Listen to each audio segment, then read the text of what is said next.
ನಮಸ್ಕಾರ. ನಮ್ಮ ಅಡುಗೆ ಚಾನೆಲ್ಗೆ ಸ್ವಾಗತ. ಯುಗಾದಿ ಹಬ್ಬ ಅಥವಾ ಉಗಾದಿ ಹಬ್ಬ ಹತ್ತಿರ ಬರ್ತಾ ಇದೆ. ಅದರ ವಿಶೇಷವಾಗಿ ಮೃದುವಾದ ಬೇಳೆ ಹೋಳಿಗೆ ರೆಸಿಪಿ, ಆಮೇಲೆ ಪರ್ಫೆಕ್ಟಾಗಿ ಕರೆಕ್ಟಾಗಿರೋ ಮೆಷರ್ಮೆಂಟಲ್ಲಿ ಫಸ್ಟ್ ಟೈಮ್ ಮಾಡೋರು ಕೂಡ ಚೆನ್ನಾಗಿ ಮಾಡ್ಬೋದು. ಈ ವಿಡಿಯೋನ ನೋಡಿದ್ಮೇಲೆ ಟ್ರೈ ಮಾಡಿ. ಹಬ್ಬಕ್ಕೆ ಮೊದಲನೇ ಸ್ಟೆಪ್ಪಲ್ಲಿ, ಅಂದರೆ ಎಲ್ಲದಕ್ಕಿಂತಲೂ ಮೊದಲನೇ ಸ್ಟೆಪ್ಪಲ್ಲಿ ಹೋಳಿಗೆ ಹಿಟ್ಟನ್ನ ರೆಡಿ ಮಾಡ್ಕೊಂಬಿಡ್ಬೇಕು. ಹಿಟ್ಟು ನೆಂದಷ್ಟು ಹೋಳಿಗೆ ಚೆನ್ನಾಗಿ ಬರುತ್ತೆ, ಮೃದುವಾಗಿ ಬರುತ್ತೆ, ಹೋಳಿಗೆ ಕಿತ್ತೋಗೋದಿಲ್ಲ, ಒಬ್ಬಟ್ಟು ಕಿತ್ತೋಗೋದಿಲ್ಲ. ಹಿಟ್ಟನ್ನ ಅದಕ್ಕೋಸ್ಕರ ದೊಡ್ಡದಾಗಿರೋದು ಬಟ್ಲ ತೊಗೊಂಡಿದ್ದೀನಿ. 1 ಗ್ಲಾಸಷ್ಟು ಚಿರೋಟಿ ರವೆ, ಅದೇ ಗ್ಲಾಸಲ್ಲಿ 1 ಗ್ಲಾಸಷ್ಟು ಮೈದಾ ಹಿಟ್ಟು, ಎರಡೂ ಸೇಮ್ ಪ್ರಪೋರ್ಷನ್ನಲ್ಲಿ 1 ಗ್ಲಾಸು ಚಿರೋಟಿ ರವೆ ಮತ್ತು 1 ಗ್ಲಾಸು ಮೈದಾ ಹಿಟ್ಟು. ಮೈದಾ ಹಿಟ್ಟು ಇಷ್ಟ ಇಲ್ಲ ಅಂದರೆ ಕೇವಲ ಚಿರೋಟಿ ರವೆನ ಉಪಯೋಗ ಮಾಡಿ ಕೂಡ ಹೋಳಿಗೆ ಹಿಟ್ಟನ್ನ ರೆಡಿ ಮಾಡ್ಕೋಬೋದು. ಚಿಟಿಕೆಯಷ್ಟು ಉಪ್ಪು, ಸ್ವಲ್ಪ ಅರಿಶಿನ, ಕೈ ಆಡಿಸ್ಕೊಂಬಿಡ್ಬೇಕು ಒಂದು ಸಲ. ಈಗ ಸ್ವಲ್ಪನೇ ನೀರನ್ನ ಹಾಕ್ಕೊಳ್ತಾ ಹಿಟ್ಟನ್ನ ಚೆನ್ನಾಗಿ ಕಲಿಸ್ಕೋಬೇಕು. ಮತ್ತೊಮ್ಮೆ ಹೇಳ್ತಾ ಇದ್ದೀನಿ, ಹೋಳಿಗೆ ಹಿಟ್ಟು ಅಥವಾ ಕಂಡಕ ತುಂಬಾ ಇಂಪಾರ್ಟೆಂಟು. ಇದು ಚೆನ್ನಾಗಿ ಬಂದರೆ ಹೋಳಿಗೆ ಚೆನ್ನಾಗಿ ಬಂದೇ ಬರುತ್ತೆ. ಚಪಾತಿ ಹಿಟ್ಟಿಗಿಂತಲೂ ಸ್ವಲ್ಪ ತೆಳುವಾಗಿರೋ ಕನ್ಸಿಸ್ಟೆನ್ಸಿಯಲ್ಲಿ ಕಲಿಸ್ಕೋಬೇಕು. ಸ್ಟಾರ್ಟಿಂಗಲ್ಲೇ ಎಣ್ಣೆನ ಹಾಕ್ಕೊಳಕ್ಕೆ ಹೋಗಬೇಡಿ. ಇಷ್ಟರ ಮಟ್ಟಿಗೆ ನಾದ್ಕೊಂಡ್ಮೇಲೆ ಸ್ವಲ್ಪ ಎಣ್ಣೆನ ಸೇರಿಸ್ಕೊಳ್ತಾ ಇದ್ದೀನಿ. 1 ಟೇಬಲ್ ಸ್ಪೂನಷ್ಟು ಎಣ್ಣೆನ ಹಾಕ್ಕೊಂಡಿದ್ದೆ. ಎಣ್ಣೆ ಹಾಕ್ಕೊಂಡ್ಮೇಲೆ ಮತ್ತೊಮ್ಮೆ ಚೆನ್ನಾಗಿ ಕಲಿಸ್ಕೊಂಬಿಡ್ಬೇಕು, ನಾದ್ಕೊಂಬಿಡ್ಬೇಕು. ಈಗ ನಾದಿದ್ದಾಗಿದೆ. 1 ರಿಂದ 2 ಚಮಚದಷ್ಟು ಎಣ್ಣೆನ ಸೇರಿಸ್ಕೊಳ್ತಾ ಇದ್ದೀನಿ. ನಿಮ್ಮ ಹತ್ರ ಸಮಯ ಇದ್ದರೆ ಬೆಳಗ್ಗೆನೇ ಹಿಟ್ಟನ್ನ ರೆಡಿ ಮಾಡಿಕೊಂಡು ಮಧ್ಯಾಹ್ನ ಮಾಡಿಕೊಂಡ್ರೆ ಮತ್ತಷ್ಟು ಚೆನ್ನಾಗಿ ಬರುತ್ತೆ. ಇದನ್ನು ರೆಸ್ಟ್ ಮಾಡೋಕ್ಕೆ ಬಿಡಬೇಕು. ಕಡಿಮೆ ಅಂದರೆ ತುಂಬಾ ಕಡಿಮೆ ಸಮಯನೇ ಇಲ್ಲ ಅಂದರೆ ಅರ್ಧ ಗಂಟೆ ನೆನೆಸ್ಕೊಂಡ್ರೆ ಸಾಕಾಗುತ್ತೆ. ಅಥವಾ ನಿಮ್ಮ ಹತ್ರ ಸಮಯ ಇದ್ದರೆ 2 ರಿಂದ 3 ಗಂಟೆಗಳ ಕಾಲ ನೆನೆಸ್ಕೊಂಡ್ರೆ ಒಳ್ಳೆಯದು. ಇದು ನೆನೆಯಷ್ಟರಲ್ಲಿ ಇದಕ್ಕೆ ಸ್ಟಫಿಂಗ್ನ ರೆಡಿ ಮಾಡ್ಕೊಳ್ಳೋಣ. ಇದು ತೊಗರಿ ಬೇಳೆ 1.5 ಗ್ಲಾಸಷ್ಟು ಅಥವಾ ಸುಮಾರು 300 ಗ್ರಾಮ್ಸಷ್ಟಿದೆ. ಹೇಳಿರೋ ಕ್ವಾಂಟಿಟಿಯಲ್ಲಿ ಮಾಡಿಕೊಂಡ್ರೆ 10 ಹೋಳಿಗೆಗಳು, ಅಂದರೆ ಮೀಡಿಯಮ್ ಸೈಜ್ 10 ಹೋಳಿಗೆಗಳನ್ನ ಮಾಡ್ಕೋಬೋದು. ತೊಗರಿ ಬೇಳೆನ 1 ರಿಂದ 2 ಸಲ ಚೆನ್ನಾಗಿ ತೊಳಿಬೇಕು, ಕ್ಲೀನ್ ಮಾಡ್ಕೋಬೇಕು. ತೊಗರಿ ಬೇಳೆನ ತೊಳೆದ್ಮೇಲೆ ತೊಳೆದಿರೋ ನೀರನ್ನ ಸಂಪೂರ್ಣವಾಗಿ ತೆಗೆದು ಫ್ರೆಶ್ ಆಗಿರೋ ನೀರನ್ನ ಸೇರಿಸ್ಕೊಂಡಿದ್ದೀನಿ. ಇದನ್ನು ಅರ್ಧ ಗಂಟೆ 30 ನಿಮಿಷ ನೆನೆಯಕ್ಕೆ ಬಿಡಬೇಕು. ಸುಮಾರು 7 ರಿಂದ 8 ಗ್ಲಾಸಷ್ಟು ನೀರನ್ನ ಕಾಯಕ್ಕೆ ಇಟ್ಕೊಂಡಿದ್ದೆ. ನೀರು ಚೆನ್ನಾಗಿ ಕಾದಿದೆ. ಈ ರೀತಿ ಚೆನ್ನಾಗಿ ಕುದೀತಾ ಇರಬೇಕು.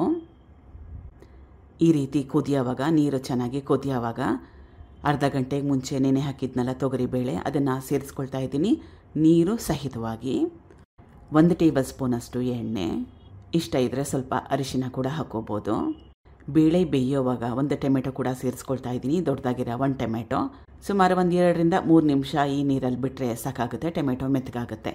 ಇದನ್ನು ನಾವು ಹೋಳಿಗೆ ಸಾರು ಮಾಡಲಿಕ್ಕೆ ಉಪಯೋಗ ಮಾಡ್ಬೋದು. 5 ನಿಮಿಷ ಆದಮೇಲೆ ಟೊಮೆಟೊ ಹಾಕಿದ್ನಲ್ಲ ಅದನ್ನು ತೆಕ್ಕೊಳ್ತಾ ಇದ್ದೀನಿ.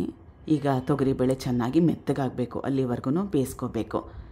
ಸುಮಾರು ಅರ್ಧ ಗಂಟೆ ಬೇಕಾಗುತ್ತೆ ಮೀಡಿಯಮ್ ಫ್ಲೇಮ್ನಲ್ಲಿ. ಈಗ ತೊಗರಿಬೇಳೆ ಚೆನ್ನಾಗಿ ಬೆಂದಿದೆ, ಮೆತ್ತಗಾಗಿದೆ ನೋಡಿ. ಈ ರೀತಿ ಮಾಡಿದ್ರೆ ಗೊತ್ತಾಗತ್ತೆ.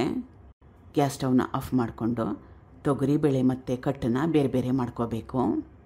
ಹೋಳಿಗೆ ಸಾರಿನ ರೆಸಿಪಿ ಮುಂದಿನ ವಿಡಿಯೋಲಿ ತೋರಿಸ್ಕೊಡ್ತೀನಿ. ಬೇಯಿಸಿಟ್ಕೊಂಡಿರೋ ತೊಗರಿಬೇಳೆನ 1-2 ಚಮಚ ತೆಗೆದಿಡ್ತಾ ಇದ್ದೀನಿ. ಇದು ಹೋಳಿಗೆ ಸಾರು ಮಾಡೋವಾಗ ಬೇಕಾಗತ್ತೆ. ಮತ್ತೊಮ್ಮೆ ಮುಂದಿನ ಸ್ಟೆಪ್ಪಲ್ಲಿ ಬಾಣಲೆ ಇಟ್ಕೊಂಡಿದ್ದೀನಿ, ಪಾತ್ರೆ ಕೂಡ ಇಟ್ಕೋಬೋದು. ಬೆಲ್ಲ 1.5 ಗ್ಲಾಸಷ್ಟು. ಎಷ್ಟು ತೊಗರಿ ಬೇಳೆನ ಉಪಯೋಗ ಮಾಡಿದ್ನಲ್ಲ ಸೇಮ್ ಕ್ವಾಂಟಿಟಿಯಲ್ಲಿ ಬೆಲ್ಲನ ಉಪಯೋಗ ಮಾಡ್ತಾಯಿದ್ದೀನಿ. ಇದಕ್ಕೆ ಸ್ವಲ್ಪ ಕೂಡ ನೀರನ್ನ ಹಾಕ್ಕೊಳಕ್ಕೆ ಹೋಗಬಾರ್ದು. ಬೆಲ್ಲನ ತುರಿದು ಅಥವಾ ತೆಳುವಾಗಿ ಚಾಕುಲಿ ಕಟ್ ಮಾಡಿ ಅಥವಾ ಚೆನ್ನಾಗಿ ಕುಟ್ಟಿ ಸೇರಿಸಿದ್ರೆ ಈ ಪ್ರೋಸೆಸ್ನ ಬೇಗ ಮಾಡ್ಕೋಬೋದು. ಬೇಯಿಸಿಟ್ಕೊಂಡಿರೋ ತೊಗರಿ ಬೇಳೆ, ಹಸಿ ತೆಂಗಿನ ತುರಿ, ಸಣ್ಣ ತೆಂಗಿನಕಾಯಲ್ಲಿ ಅರ್ಧ ಹೋಳಷ್ಟನ್ನ ಉಪಯೋಗ ಮಾಡಿದ್ದೆ. ಕಲಿಸ್ಕೋಬೇಕು ಚೆನ್ನಾಗಿ. ಮೊದಲೇ ಹೇಳ್ದಂಗೆ ಸ್ವಲ್ಪ ಕೂಡ ನೀರನ್ನ ಹಾಕ್ಕೊಳಕ್ಕೆ ಹೋಗಬೇಡಿ. 2 ಏಲಕ್ಕಿ ನೋಡಿ, ನೀರು ಹಾಕ್ಕೊಳ್ಳಿಲ್ಲ ಅಂದ್ರೂ ಎಷ್ಟು ತೇವಾಂಶ ಇದೆ. ತೊಗರಿಬೇಳೆ, ಬೆಂದಿರೋ ತೊಗರಿಬೇಳೆಯಲ್ಲಿ ನೀರಿನ ಅಂಶ ಇರುತ್ತೆ, ಬೆಲ್ಲದಲ್ಲಿ ಕೂಡ ನೀರಿನ ಅಂಶ ಇರುತ್ತೆ. ಅಷ್ಟೇ ಸಾಕಾಗತ್ತೆ. ಸುಮಾರು 7 ರಿಂದ 8 ನಿಮಿಷ ಬೇಯಿಸ್ಕೋಬೇಕಾಗತ್ತೆ. ನೀರಿನ ಅಂಶ ಸ್ವಲ್ಪ ಕಡಿಮೆ ಆಗಬೇಕು. ಈಗಿದಾಗಿದೆ, ಚೆನ್ನಾಗಿ ಬೆಂದಿದೆ ನೋಡಿ. 2 ಪದಾರ್ಥಗಳು ಕೂಡ, ಅಂದರೆ ಬೇಳೆ ಬೆಲ್ಲ ಎಲ್ಲ ಚೆನ್ನಾಗಿ ಮಿಕ್ಸ್ ಆಗಿದೆ. ಇದನ್ನು ರುಬ್ಕೋಬೇಕು. ತುಂಬಾ ಜಾಸ್ತಿ ಬಿಸಿ ಇದೆ. ಗ್ಯಾಸ್ ಸ್ಟವ್ನ ನೆನಪಿಂದ ಆಫ್ ಮಾಡ್ಕೊಳ್ಳಿ. ತಣ್ಣಗಾಗಬೇಕು. ಬೇಗನೆ ತಣ್ಣಗಾಗಬೇಕನ್ನಂಗಿದ್ರೆ ಫ್ಯಾನ್ ಕೆಳಗೆ ಇಟ್ಕೋಬೋದು. ಬಿಸಿ ಇದ್ದಾಗೇ ಮಿಕ್ಸಿಗೆ ಹಾಕೊಳ್ಳೋಕೆ ಹೋಗಬೇಡಿ. ಈಗ ಬೇಳೆ ಬೆಲ್ಲ ಬೇಯಿಸಿಟ್ಕೊಂಡಿದ್ನಲ್ಲ ಅದು ತಣ್ಣಗಾಗಿದೆ. ರುಬ್ಕೊಳ್ತಾ ಇದ್ದೀನಿ. ರುಬ್ಕೋಬೇಕು. ರುಬ್ಲಿಕ್ಕೆ ಕೂಡ ನೀರನ್ನ ಸ್ವಲ್ಪ ಕೂಡ ಹಾಕ್ಕೊಳ್ಳೋಕೆ ಹೋಗಬಾರ್ದು. ಮನೇಲಿ ಒರಳಿದ್ರೆ ಒರಳಲ್ಲೇ ರುಬ್ಕೊಳ್ಳಿ. ಅಥವಾ ಮಿಕ್ಸಿಯಲ್ಲಿ ರುಬ್ಕೊಳ್ಳೋಂಗಿದ್ರೆ ಪದೇ ಪದೇ ಮಿಕ್ಸಿ ಜಾರ್ ಕ್ಯಾಪ್ನ ತೆಗೆದು ಒಂದೆರಡು ಸಲ ಕಲಸಿ ರುಬ್ಲಿಕ್ಕೆ ಕಷ್ಟ ಆಗುತ್ತೆ, ಇಲ್ಲ ಅಂತಲ್ಲ. ಸ್ವಲ್ಪ ಪದೇ ಪದೇ ಕಲಸಿ ಮಿಕ್ಸಿನ ಹಾಕ್ಕೊಂಡ್ರೆ ನುಣ್ಣಗೆ ರುಬ್ಕೋಬೋದು. ರುಬ್ಬಿದ್ದಾಗಿದೆ. ಪರ್ಫೆಕ್ಟಾಗಿರೋ ಕನ್ಸಿಸ್ಟೆನ್ಸಿ. ಮಿಕ್ಕಿರ ಬೇಳೆ ಬೆಲ್ಲ ಬೇಯಿಸಿಟ್ಕೊಂಡಿರೋದು ಕೂಡ ಸೇಮ್ ಪ್ರೊಸೆಸ್ನ ಫಾಲೋ ಮಾಡಬೇಕು. ಈಗ ಹೂರಣ ಅಥವಾ ಸ್ಟಫಿಂಗು ರೆಡಿಯಾಗಿದೆ. ಹೋಳಿಗೆ ಹಿಟ್ಟು ಕೂಡ ಸುಮಾರು 1-2 ಅವರ್ ನೆನೆ ಹಾಕಿದ್ದೆ. ಚೆನ್ನಾಗಿ ನಾದ್ಕೋಬೇಕು.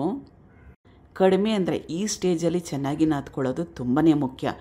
ಕಡಿಮೆ ಅಂದರೆ 5 ನಿಮಿಷ ಆದರೂ ನಾದ್ಕೋಬೇಕು. ನೋಡಿ, 5 ನಿಮಿಷ ನಾದ್ಕೊಂಡ್ಮೇಲೆ ಎಷ್ಟು ಪರ್ಫೆಕ್ಟಾಗಿ ಮೃದುವಾಗಿದೆ. ಹೂರಣನೂ ರೆಡಿಯಾಗಿದೆ. ಹೋಳಿಗೆ ಹಿಟ್ಟು ಕೂಡ ರೆಡಿಯಾಗಿದೆ. ನಾನು ಪ್ಲಾಸ್ಟಿಕ್ ಕವರ್ ಮೇಲೆ ಹೋಳಿಗೆನ ತಟ್ಕೊಳ್ತಾ ಇದ್ದೀನಿ. ನಿಮ್ಗೆ ಯಾವ್ದು ಅನುಕೂಲ ಅಂದರೆ ಬಾಳೆ ಎಲೆ ಅಥವಾ ಹೋಳಿಗೆ ಪೇಪರ್ ಅಂತ ಬರುತ್ತಲ್ಲ, ಅದರ ಮೇಲೆ ಯಾವುದ್ರ ಮೇಲೆ ಬೇಕಾದರೂ ನೀವು ಮಾಡ್ಕೋಬೋದು. ನನಗೆ ಪ್ಲಾಸ್ಟಿಕ್ ಕವರ್ ಮೇಲೆ ಮಾಡ್ಕೊಳ್ಳೋದು ಸುಲಭ ಅನಿಸುತ್ತೆ. ನನಗೆ ಅದರಲ್ಲಿ ಕಂಫರ್ಟಬಲ್ಲು. ಪ್ಲಾಸ್ಟಿಕ್ ಕವರ್ ಮೇಲೆ ಸ್ವಲ್ಪ ಎಣ್ಣೆನ ಹಚ್ಕೋಬೇಕು. ಹೋಳಿಗೆ ಹಿಟ್ಟನ್ನ ಜಾಸ್ತಿ ಉಪಯೋಗ ಮಾಡೋಕ್ಕೆ ಹೋಗಬೇಡಿ. 1 ಪೋರ್ಷನ್ನು ಹೋಳಿಗೆ ಹಿಟ್ಟು ತೊಗೊಂಡ್ರೆ 2 ಭಾಗದಷ್ಟು ಹೋಳಿಗೆ ಹೂರಣ ಇರಬೇಕು. ಕೈಯಲ್ಲೇ ಸ್ವಲ್ಪ ಸ್ಪ್ರೆಡ್ ಮಾಡಿಕೊಂಡು ದೊಡ್ಡ ಲಿಂಬೆಹಣ್ಣು ಗಾತ್ರ ಅಥವಾ ಸಣ್ಣ ಮೂಸಂಬಿ ಗಾತ್ರದಷ್ಟು ಹೂರಣ. ಇದು ತುಂಬಾ ಸಿಂಪಲ್ಲಾಗಿರೋ ಮೆಥಡು. ಈ ಮೆಥಡಲ್ಲಿ ಈ ರೀತಿಯಾಗಿ ಹೂರಣ ಹೋಳಿಗೆ ಹಿಟ್ಟನ್ನ ಕವರ್ ಮಾಡಿ ಯಾರು ಬೇಕಾದರೂ ಮಾಡ್ಬೋದು. ಎಕ್ಸ್ಟ್ರಾ ಮೈದಾ ಹಿಟ್ಟಿದ್ರೆ ತೆಗೆದುಬಿಡಬೇಕು. ಕೈಯಲ್ಲೇ ಸ್ವಲ್ಪ ಸ್ಪ್ರೆಡ್ ಮಾಡ್ಕೋಬೇಕು. ಸ್ಪ್ರೆಡ್ ಮಾಡ್ಕೊಂಡ್ಮೇಲೆ ಇದ್ರ ಮೇಲೆ ಮತ್ತೊಂದು ಪ್ಲಾಸ್ಟಿಕ್ ಕವರು. ಈ ಸ್ಟೆಪ್ನ ಫಾಲೋ ಮಾಡೋದ್ರಿಂದ ತುಂಬಾ ಪರ್ಫೆಕ್ಟಾಗಿರೋ ಫಿನಿಷಿಂಗಲ್ಲಿ ಹೋಳಿಗೆ ಒಬ್ಬಟ್ಟು ಬರುತ್ತೆ. ಬೆರಳು ಮಾರ್ಕ್ ಕೂಡ ಬರಲ್ಲ. ಈ ರೀತಿ ಮೇಲ್ಗಡೆ ಒಂದು ಪ್ಲಾಸ್ಟಿಕ್ ಕವರ್ ಹಾಕೊಳ್ಳೋದ್ರಿಂದ. ಆಮೇಲೆ ಎಷ್ಟು ತೆಳುವಾಗಿ ಬೇಕೋ ಅಷ್ಟು ತೆಳುವಾಗಿ ಮಾಡ್ಕೋಬೋದು. ಮೇಲ್ಗಡೆ ಇರೋ ಕವರು ತೆಗೆದುಬಿಡಬೇಕು. ಹೆಂಚು ಚೆನ್ನಾಗಿ ಕಾದಿದೆ. ಹೋಳಿಗೆನ ಮಾಡ್ಕೊಳ್ಳೋವಾಗ ಮೀಡಿಯಮ್ ಫ್ಲೇಮ್ ಇಟ್ಕೊಳ್ಳಿ, ಲೋ ಫ್ಲೇಮ್ ಬೇಡ. ಲೋ ಫ್ಲೇಮ್ನಲ್ಲಿ ತುಂಬಾ ಹೊತ್ತು ಬೇಯಿಸ್ಕೊಂಡ್ರೆ ಹೋಳಿಗೆ ಗಟ್ಟಿಯಾಗೋ ಚಾನ್ಸಸ್ ಇರುತ್ತೆ. ಮೀಡಿಯಮ್ ಫ್ಲೇಮ್ ಸಾಕಾಗುತ್ತೆ. ಎಣ್ಣೆ ಹೋಳಿಗೆ ಬೇಯಿಸ್ಲಿಕ್ಕೆ ಎಣ್ಣೆನ ಹಾಕ್ಕೊಳ್ಳಿ. ತಿನ್ನೋವಾಗ ತುಪ್ಪ ಉಪಯೋಗ ಮಾಡಬೇಕು. ಹೋಳಿಗೆನ ಬೇಯಿಸೋವಾಗ ತುಪ್ಪದ ಅವಶ್ಯಕತೆ ಏನಿಲ್ಲ. ಒಂದು ಕಡೆ ಚೆನ್ನಾಗಿ ನೋಡಿ, ಎಲ್ಲ ಕಡೆ ಬೇಯಬೇಕು. ಮೇಲ್ಗಡೆ ಇರೋ ಹಿಟ್ಟು ಹೋಳಿಗೆ ಹಿಟ್ಟು ಬೆಂದ ಮೇಲೆ ಗೊತ್ತಾಗುತ್ತೆ. ಆ ರೀತಿ ಚೆನ್ನಾಗಿ ಗೊತ್ತಾದ ಮೇಲೆ ತಿರುವಾಕೋಬೇಕು. ಚೆನ್ನಾಗಿ ಉಬ್ಬುತ್ತೆ ಕೂಡ ಕರೆಕ್ಟಾಗಿ ಮಾಡಿಕೊಂಡ್ರೆ. ಈಗಿದಾಗಿದೆ. 2 ಕಡೆ ಚೆನ್ನಾಗಿ ಬೇಯಿಸ್ಕೋಬೇಕು. ಒಂದು ಹೋಳಿಗೆ ಆಗಲಿಕ್ಕೆ 1ರಿಂದ 1.5 ನಿಮಿಷ ಸಾಕಾಗುತ್ತೆ. ತುಪ್ಪ ಹಾಲಿನ ಜೊತೆಗೆ ಸರ್ವ್ ಮಾಡಿದ್ದೀನಿ. ಟ್ರೈ ಮಾಡಿ ನೋಡಿ. ಯುಗಾದಿ ಹಬ್ಬಕ್ಕೆ ಇದೇ ಮೆಥಡಲ್ಲಿ ಟ್ರೈ ಮಾಡಿ. ಕರೆಕ್ಟಾಗಿ ಚೆನ್ನಾಗಿ ಬಂದೇ ಬರುತ್ತೆ. Thank you for watching. ಧನ್ಯವಾದಗಳು.